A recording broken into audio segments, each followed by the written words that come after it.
தமிழக மக்களே நம்ம எல்லாரும் ரொம்பவே எதிர்பார்த்துட்டு இருந்த எலெக்ஷன் டேட்டை இன்னைக்கு அனௌன்ஸ் பண்ண போறாங்க. இந்த மார்ச் 15 2026 சாயங்காலம் 4 மணிக்கு எலெக்ஷன் கமிஷன்ல இருந்து ஒரு பிரஸ் கான்ஃபரன்ஸ் வச்சு அதுல எலெக்ஷன் டேட் அனௌன்ஸ் பண்ண போறாங்க. ஒரு 5 மாநிலத்துக்கு இந்த எலெக்ஷன் டேட் அனௌன்ஸ் பண்ண போறாங்க.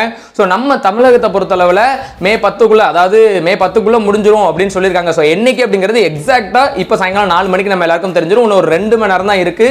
ஒருவேளை நீங்க இந்த வீடியோ பார்க்கும்போது அந்த எலெக்ஷன் டேட் அனௌன்ஸ் பண்ணியிருந்தாலும் பண்ணியிருக்கலாம். ஸோ பண்ணியிருந்தாங்க அப்படின்னா கீழே கமெண்ட் செக்ஷன்ல என்ன டேட் அப்படிங்கறத நீங்க மென்ஷன் பண்ணுங்க.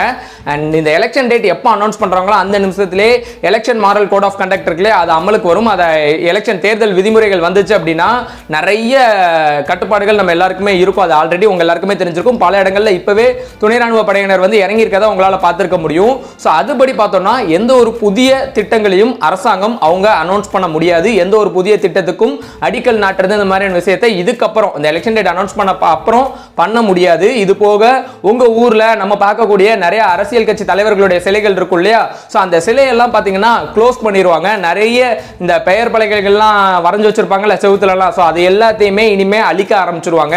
இனிமே பிரச்சாரம் பண்ண முடியும். பிரச்சாரமுமே அரசியல் சார்ந்த விஷயம் தான் பண்ண முடியும் எல்லா தலைவர்களாலும். தனி நபர் தாக்குதலா அந்த ஒரு பிரச்சாரத்தை யாராலையுமே திருப்பி விட முடியாது.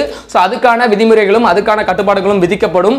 இது போக ஆல்ரெடி கேள்விப்பட்டிருப்பீங்க, எலெக்ஷன் டைம் வந்துருச்சுனாலே கெடுபிடிகள் அதிகமா இருக்கும்பா, பணத்தெல்லாம் எடுத்துட்டு வெளியே போகாதீங்க நிறைய பேர் சொல்லியிருப்பாங்க. அது மாதிரி தான் உண்மையிலேயே 50,000க்கு மேல நீங்க பணத்தை கையில வச்சுக்கிட்டு பைக்லயோ கார்லயோ எடுத்துட்டு போறீங்கன்னா அதுக்கு ப்ராப்பர் ரிசிப்ட் உங்ககிட்ட இருக்கணும். சோர்ஸ் ஆஃப் ஃபண்ட், அந்த ஃபண்ட் எப்படி வந்துச்சுங்கிறத ரொம்ப தெளிவா நீங்க வைக்கலைன்னா அந்த பணத்தை சீஸ் பண்ணிடுவாங்க.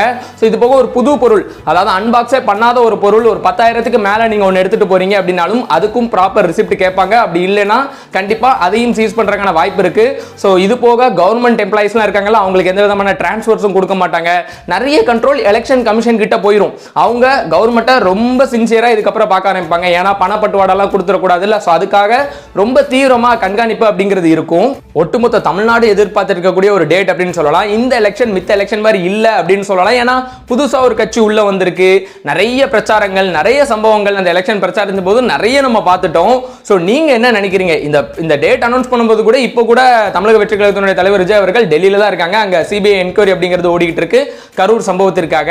ஸோ இது போக இன்னும் நிறைய எதிர்க்கட்சி என்டிஏ கூட்டணின்னு ஒரு பக்கம், இந்த பக்கம் திமுக கிட்ட வரலாற்றிலே இல்லாத அளவுக்கு இத்தனை கட்சிகள் ஒன்னா கூடி ஒரு கூட்டத்தில் அவங்க இத்தனை கட்சிகள் சேர்ந்து இந்த தேர்தலை சந்திக்க போறாங்க. ஸோ எப்படி இந்த தேர்தலை நீங்க பாக்குறீங்க? ஒருவேளை இந்த எலெக்ஷன் டேட்டை நீங்க இந்த வீடியோ பார்க்கும்போது அனௌன்ஸ் பண்ணியிருந்தாங்கன்னா கீழே கமெண்ட் செக்ஷன்ல சொல்லுங்க. வேற ஒரு வீடியோல பார்ப்போம். ஸோ கண்டிப்பா இந்த வீடியோ உங்க ஃப்ரெண்ட்ஸ்க்குலாம் ஷேர் பண்ணுங்க. நம்ம சேனல் பிடிச்சிருந்தா இன்ஸ்டால பார்த்தா ப்ளீஸ் ஃபாலோ பண்ணுங்க, யூடியூப்ல பார்த்தா ப்ளீஸ் சப்ஸ்கிரைப் பண்ணுங்க. அன்னைய அப்டேட்டை உங்ககிட்ட கொண்டு வந்து சேர்க்கிறேன். Tata, bye by.